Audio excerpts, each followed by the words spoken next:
Counselor Troy, the Sandman, Stallone, and Snipes. What more could you want? Next on Sci-Fi Buzz.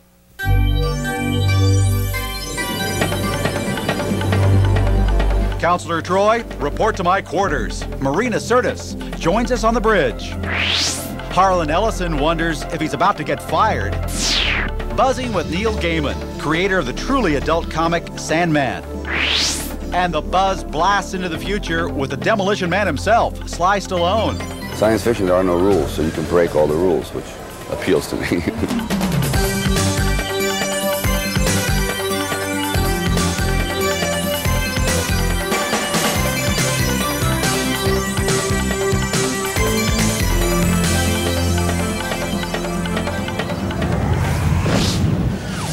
Hi, Mike Jarek here, fresh from a week in the Sci-Fi Buzz cryogenic chamber. Boy, are my lips frozen. I think I'll get some freezer burn here on the tips, too.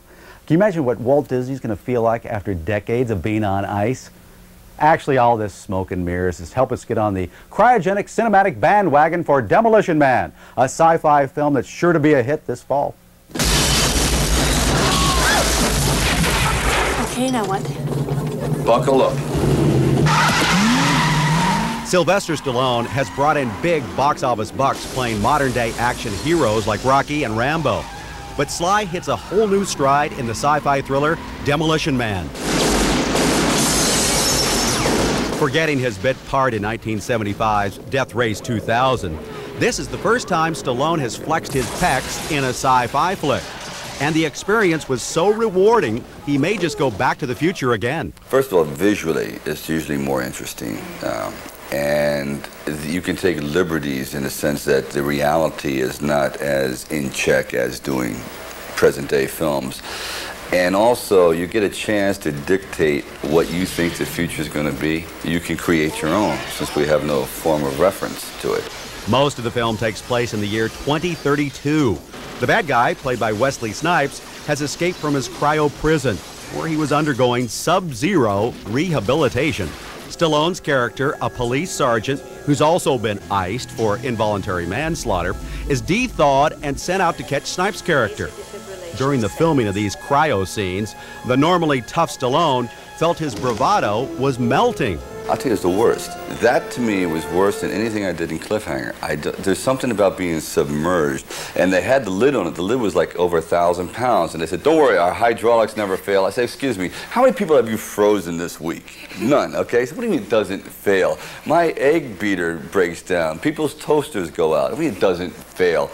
So they said, well, we have 3 backup systems. And you know what the backup system is? A couple of guys with a sledgehammer. Director Marco Brambilla, making his big screen debut here after a successful stint in commercials, had more than sledgehammers on his mind during the filming. One of the greatest challenges was to make sure that we always believed that we were in the year 2032, to design the world in such a way that the audience would truly feel that they were there. So there was always a lot of preparation that had to go into the special effects and the various matte paintings and things we had to enhance the story with. So in addition to being, you know, all the regular requirements of an action movie, the stunts, the dialogue, and the blocking and all of that, a lot of it had to do with creating this new world. I mean, that was probably the most challenging aspect of the film. Now just relax. We'll begin in a few seconds. Begin what? Having sex, of course. And what would a sci-fi film be like today without a virtual reality sequence? Actress Sandra Bullock, who plays Sly's love interest, said the verbal requirements of her role, especially during virtual reality love scenes, were difficult to pull off. And you're supposed to be like this hot mama, and then you're supposed to say things like, Versex has been proven to produce higher orders of alpha waves during digitized transference of sexual energies. What I'm saying is, put your helmet back on, you broke my orgasm. Demolition Man is, of course, an action film masquerading in sci-fi garb, but the futuristic Los Angeles created by the film is worth a look. And the actors don't get too serious about the movie, which makes Demolition Man some fun sci-fi. Okay, Buzzers, our Buzzboard line has been in operation for a year now. Have you called it? If you haven't, please do so with your tips about videos, computer games, software, books, conventions, TV shows, whatever.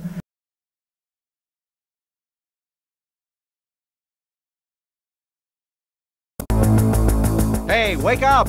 Sandman's here, buzzing with Neil Gaiman next. And I especially like one of his great characters down here on the end, this hot babe named Death. You know, Neil Gaiman's works really do stand out on the comic book shelves. In fact, he's a very interesting guy himself. Neil Gaiman, the creator and writer of the mature-themed comic Sandman, has had his work praised by everyone from Norman Mailer to Stephen King. Nearly 200,000 adult readers purchase the latest issue of the dark fantasy comic every month. So what is the key to making a comic book interesting?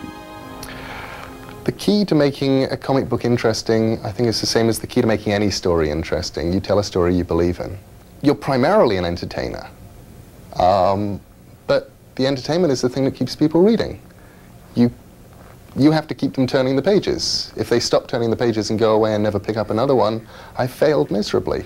So you're an entertainer, kind of like Frank Sinatra. What is so strange, though, is that what any writer does is you get up in the morning, you turn the blank screen on, you sit there in front of the keyboard, and you put one word after another. And then I come out and I go on one of these tours, and for a week, I get to be a rock star. For a week, it's adulation, it's signing, it's autographs, it's being mobbed, it's going out the back way, it's the glamorous life, and then I get to go home and be completely unknown and settle down and write again. I mean, you can't quit on these people because they're counting on you for more issues. Yes, I can quit. I mean, Sandman as a storyline will end. It's going to end in, I'd say, somewhere between 18 months and 2 years' time. I'm a lousy judge of these things. But there is a story that began in Sandman 1, and after about 6 years, it finishes. You actually know the storylines that far down the road? It's as if you're starting off to drive to New York. You know you're going to New York.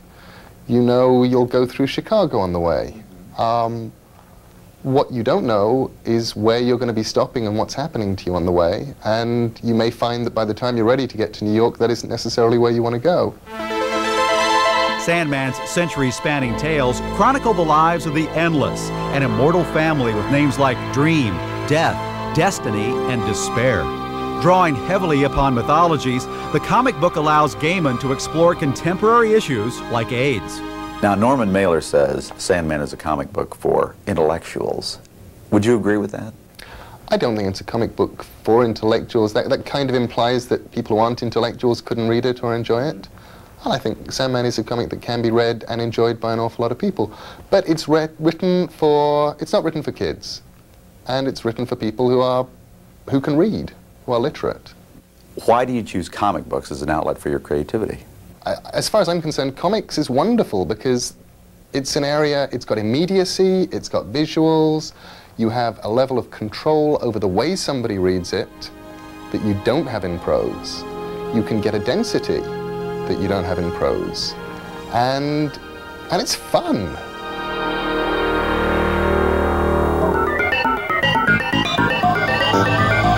Hi, this is DJ Driscoll. I'm the event coordinator. I'm calling from Seattle, Washington. Join cast and crew of Battlestar Galactica for their 15-year reunion, taking place October 15th through the 17th, 1993, at the Universal City Hilton in Los Angeles, California. Confirmed guests include Richard Hatch, Dirk Benedict, Glenn Larson, John Holocaust, Herb Jefferson Jr., Ann Lockhart, Lorette Spang, Jean-Pierre Dorliac, John Dykstra, Terry McDonald, Stu Phillips.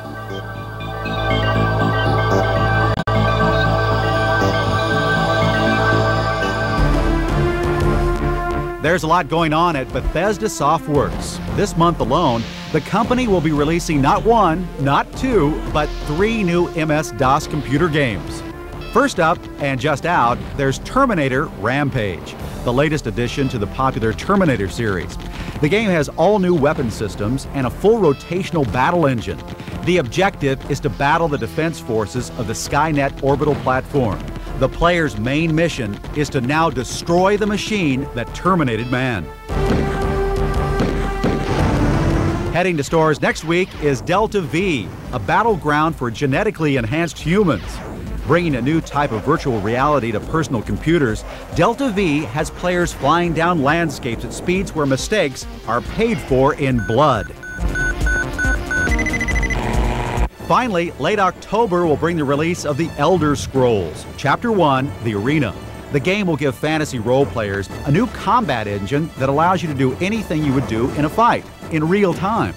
There's also a little ditty called the Spellmaker that allows the creation of any spell imaginable from over 50 combinable effects. Nifty stuff. Bethesda Softworks products can be played on IBM and IBM-compatible PCs. Let the games begin. Those are this week's Buzz Best Bets. Will this be Harlan Ellison's final payday on Sci-Fi Buzz? Stay tuned.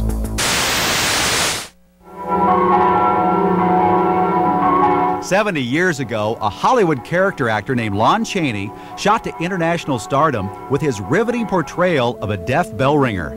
Author Michael Blake got hooked on Chaney after seeing the actor's film bio, Man of a Thousand Faces, when he was 10. Not surprisingly, Blake, a former child actor, has pursued a career as a makeup artist, a skill Chaney was renowned for in his day. Lon Chaney brought to the public how important makeup was in creating a role. I mean, imagine The Hunchback of Notre Dame with no makeup, or imagine The Phantom of the Opera with no makeup. After years of hearing tall tales about his idol, Blake decided to get down to business and dispel the myths. The result is his comprehensive biography, Lon Chaney, the Man Behind the Thousand Faces, recently released by Vestal Press. A lot of the myths of what Lon did for his makeup really surfaced after his death, and it's all a bunch of baloney. I hate to say it, but some of it sounds really great. I remember hearing that when Lon did The Phantom of the Opera, he used celluloid discs in his cheekbones. Well, I dug some sort of thing up that looked like a celluloid disc. I filed it down. I did this, I did that, and I stuffed it in, supposedly into my cheekbones. I no more looked like the Phantom of the Opera. I looked like I had a real bad case of the mumps. And for the Hunchback, they say he wore a 70-pound. I've heard, first off, it started at 40 pounds. Then it went to 70 pounds. I'm waiting for somebody to say it was 180 pounds.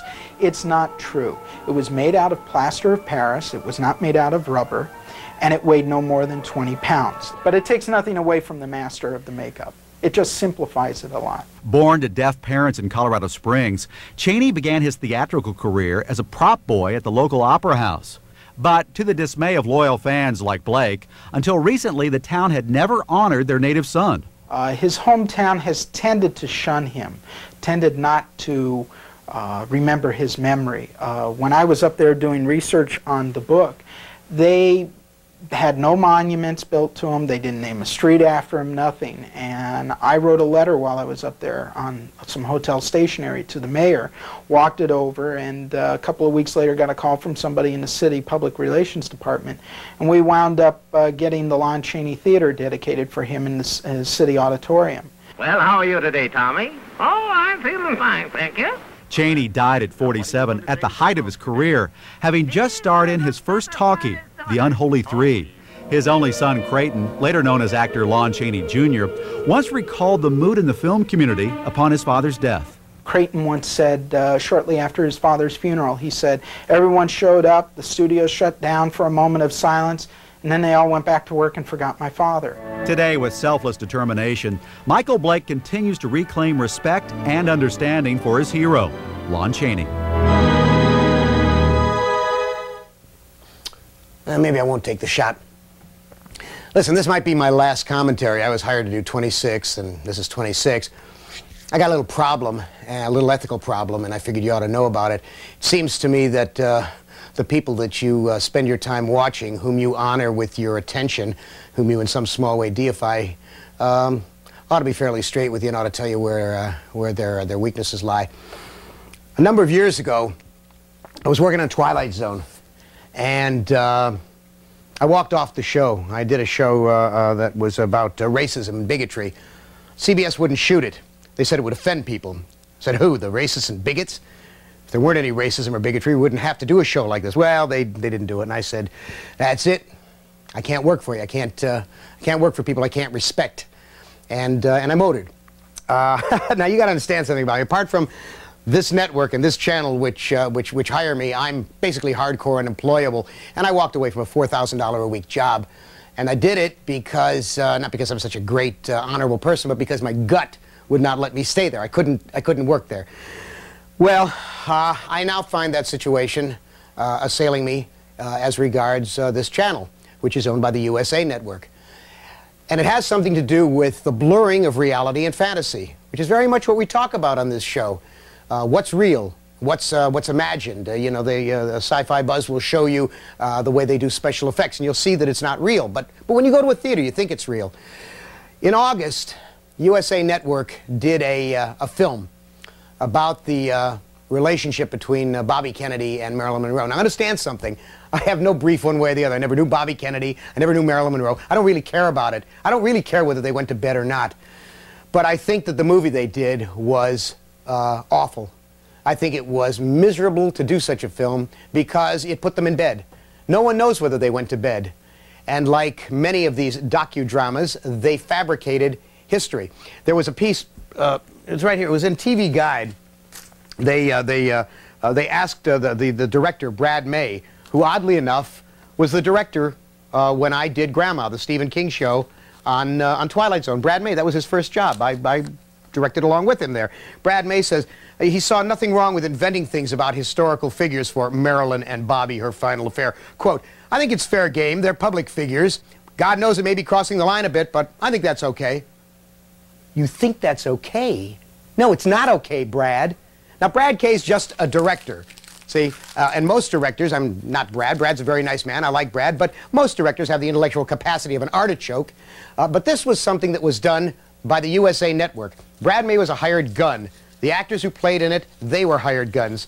This was put together by the USA Network by a guy named Tom Piscura and by his boss, who's been very nice to me, Dave Kennan. He's a lovely man. And I found it so offensive that I couldn't sleep. Several nights I just sat up, and finally my wife said to me, what's the matter? And I said, I got to leave the channel. She said, why? I said, because I can't respect them. I can't respect anybody who would do something as morally indefensible as that. And she said, you better call Barry Shulman. So I called Barry Shulman. I called Dick Crew, who's the producer of this show. Barry Shulman is the vice president in charge of programming. I told him what my problem was. Dick understood, and Barry understood. He understood well enough to say, what do you want to do about it? And I said, there's only one thing left to me to do. I said, I've got to leave the show. I mean, you're not going to change your policies at the USA Network. And then Barry Shulman said something to me that was very important. He said, you know, he said, your ethics are your ethics. He said, but if you hold to them 100%, you'll never be able to buy a pair of shoes because they have to kill cows to get them. You'll never be able to swat the mosquito on your arm that's sucking your blood because you can't take life. And he's right. You can go crazy with the ethics thing. You can go absolutely out of your mind. What you have to do, I guess, is go where your gut takes you. And you have to remember what's reality, you have to remember what's fantasy. And I said to Barry, why don't I just do a commentary about it? And he said, I'll go talk to the network, see what they say. And they came back and they said, okay. So I'm here, savaging my own network on probably what is the last commentary I will do. Who knows if they're going to re-up me. If it isn't shown, it won't matter because I won't be here anyhow. But I think you need to know that from time to time, this kind of stuff is bad. It's bad for people. It's bad for them not to know what's real. You got to know what's fantasy. You got to know what's reality.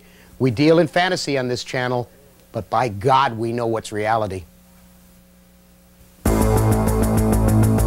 The counselor herself, the exotic Marina Sirtis, after this disconnect.